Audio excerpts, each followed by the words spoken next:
Chennai Wesley search ராயப்பேட்டாவில் அமைந்துள்ள Wesley Royapettah திருச்சபையில் நான் மரத்தடியில் நின்று கொண்டு ஒருவரை பார்த்து கொண்டே இருந்தேன். சர்ச்சுக்கு போகின்றவர் கையில் எத்தனை பேர் கையில் வேதாகம் இருக்கிறது என்று.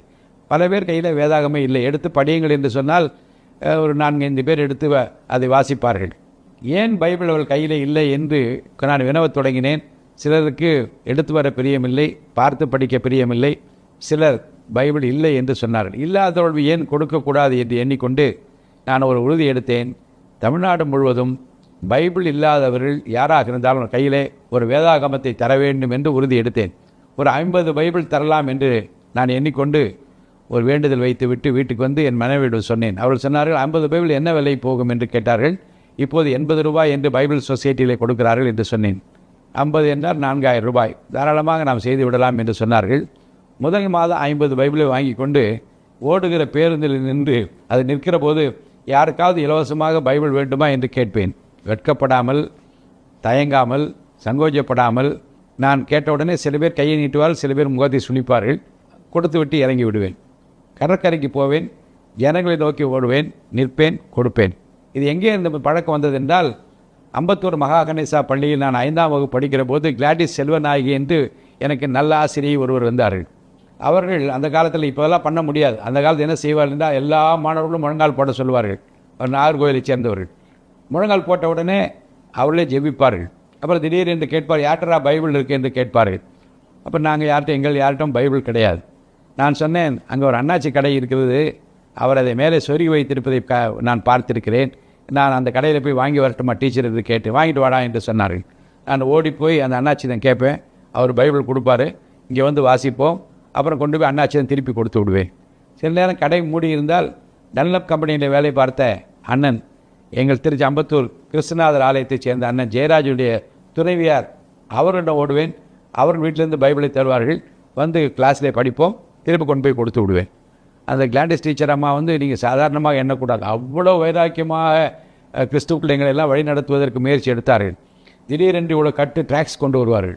இதை கொண்டு போயிட்டாங்க, எல்லாம் கொண்டு போய் எல்லா பக்கம் கொடுத்துட்டு வாங்க என்று அனுப்பி விடுவார்கள். பள்ளிக்கூடம் நடந்து கொண்டு இருக்கும், எங்களை அனுப்புவார்கள்.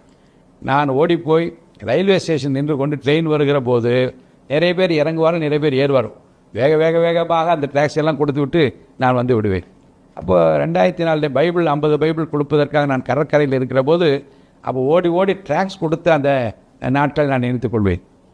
அந்த ட்ராக்ஸ் ஊழியம் எப்படியெல்லாம் ஆத்துமாக்களை ஆதாயப்படுத்தியது என்பது எனக்கு நன்றாக தெரியும். அதுக்கு பின்னாளில் இந்த 50 பைபிள் நான் கொடுக்க ஆரம்பித்த போது அதை வாங்கி கொண்டவர்கள் பலர் எனக்கு நன்றி சொன்னதும், வாங்கி கொண்டவர்கள் மகிழ்ச்சியோடு அதை ஏற்றுக்கொண்டதும் என் நினைவில் இருக்கிறது. 50 பைபிள் வாங்குவதற்கு 4000 ரூபாய் என்று அது செய்ய முடியுமா என்று நாங்கள் விவாதித்து நானும் என் துணைவியாரும் முடிவெடுத்து செய்த அந்த நாட்களில் பார்க்கிறேன். ஒரு 3 மாதம் பிறகு வருமானம் பெறுகிறது. 100 பைபிள் ஆனது. அப்புறம் ஒரு ஆண்டுக்குள்ளாக அது 500 பைபிள் ஆனது. இன்னும் சில மாதங்களுக்கு பிறகு அது 1000 பைபிள் ஆனது.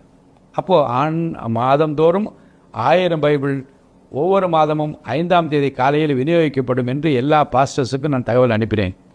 ஒவ்வொரு மாதம் 5ஆம் தேதி காலையில் நீங்கள் பார்த்தால் சாரையாக மக்கள் நிற்பார்கள், ஊழியர்கள் நிற்பார்கள். ஐயா எனக்கு 7 பைபிள் வேண்டும், ஐயா எனக்கு 5 பைபிள் வேணும், ஐயா எங்கள் திருச்சபையில் ஞானஸ்தானம் இருக்கிறது 30 பைபிள் வேண்டும் என்று கேட்பார்கள். இந்த 1000 பிரித்து கொடுத்து அனுப்பி கொண்டே இருந்தேன். ஒரு நாள் என்னுடைய மனைவி சொன்னார்கள், நீங்கள் வீட்டை விட்டு போன பிறகு ஒருத்தர் வந்து ஒரு ரிப்போர்ட் சொன்னார். என்ன என்றால், இங்கேருந்து பைபிள் வாங்கி கொண்டு போகிற சில பேர் சாலை ஓரத்தில் ஒரு சேர் போட்டு உட்கார்ந்து இருக்கிறார், ஒரு பை வைத்திருக்கிறார். இவர் அந்த பைபிளை கொண்டு போய் 50 ரூபாய் 100 ரூபாய் என்று அவரிடம் விட்டு போய் விடுகிறார் என்று சொன்னார்கள். இது எப்படி நீங்கள் சரியாக செய்ய வேண்டும் என்று அவர்கள் சொன்னார்கள். அப்போ நான் சொன்னேன், சரி இப்போது கொடுக்க ஆரம்பித்து விட்டோம், தொடர்ந்து இப்போ ஒரு 3-4 வருஷமாக கொடுத்து கொண்டிருக்கிறோம். யாராவது ஒருத்தர் விற்றால் கூட அவர் பசியாறுவதற்கு அந்த பணம் உதவுகிறது. வாங்குகிறவர் 50-100 ரூபாய் வைத்து தான் விற்கப் போகிறார். எப்படியோ யார் கையிலாவது ஒரு பைபிள் போய் கிடைத்தால் போதும் என்று நான் சொன்னேன். அது காரணம் என்னென்றால், வேதாகம கடத்தல்காரன் என்று ஒரு புத்தகம் தமிழில் மொழிபெயர்த்து எழுதப்பட்டு வந்தது. கம்யூனிஸ்ட் நாடுகளில் பைபிள் போய் சேர முடியாத இடங்களில், தேவனை துதிப்பதற்கு ஆலயங்கள் இல்லாத இடத்தில் எப்படியெல்லாம் ஒருத்தர் கொண்டு போய் பைபிளை சேர்த்தார் என்று ஒரு புத்தகம், அதை நான் ஃபுல்லாக படித்தேன். அப்போ எனக்கு என்ன என்றால், எப்படி இந்த வேதாகமத்தை கொண்டு போய் சேர்க்க வேண்டும் என்பதிலே உறுதியாக இருக்க வேண்டும் என்று நான் நினைத்து கொண்டேன்.